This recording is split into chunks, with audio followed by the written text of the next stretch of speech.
Posledný septembrový deň sa niesol v Novom Meste nad Váhom v znamení úsmevu a dobročinnosti.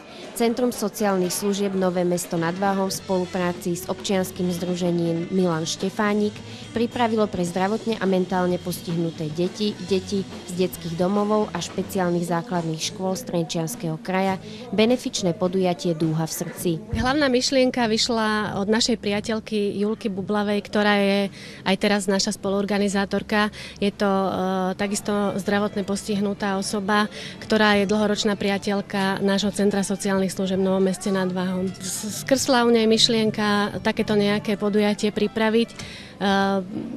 Nakontaktovala sa na pána Štefánika, ktorý nás pozval na takéto podujatie, ktoré sa uskutočnilo v Galante. A veľmi sa nám to zapáčilo, tak sme sa do toho pustili. Mne sa tá myšlienka teda veľmi páčila, pretože myslím si, že ľudia, ktorí majú určité postihnutia alebo nejaký handicap, sú vždy v spoločnosti mierne zaznávaní alebo tá nejakým spôsobom sú trošku v úzadí v tej spoločnosti a dať im priestor na to, aby v tomto podujatí bola vlastne komplet celá zabava venovaná len im, je nádherné. Do Nového Mesta prišlo aj 15 detí zo Starej Turej. Pripravené boli pre ne rôzne atrakcie. Okrem nafukovacieho hradu, detských motoriek či lukostrelby si mohli dať pokresliť tvár šikovnými rukami mladých umelkyň alebo sami vyskúšať maľovanie horúcim voskom. Priučili sa aj tradičnému košikárskému a hrnčiarskému remeslu a zatancovali si zumbu. Podujatie sa konalo v Mestskom kultúrnom stredisku v priestoroch bývalého kina, ktoré sa rekonštrukciou zmenilo na viacúčelovú bezbariérovú sálu. Pri tejto príležitosti ju slávnostne otvoril primátor Nového Mesta nad Váhom Jozef Trstenský spolu s poslancami Národnej rady Slovenskej republiky Dušanom Bublavým a Jaroslavom Baškom. Okrem tvorivých dielní bol súčasťou podujatia i hudobný program, ktorým sprevádzal Štefan Skrúcaný. Jednak ma o to požiadali moji priatelia z IMT Smile, konkrétne Miro Tassler.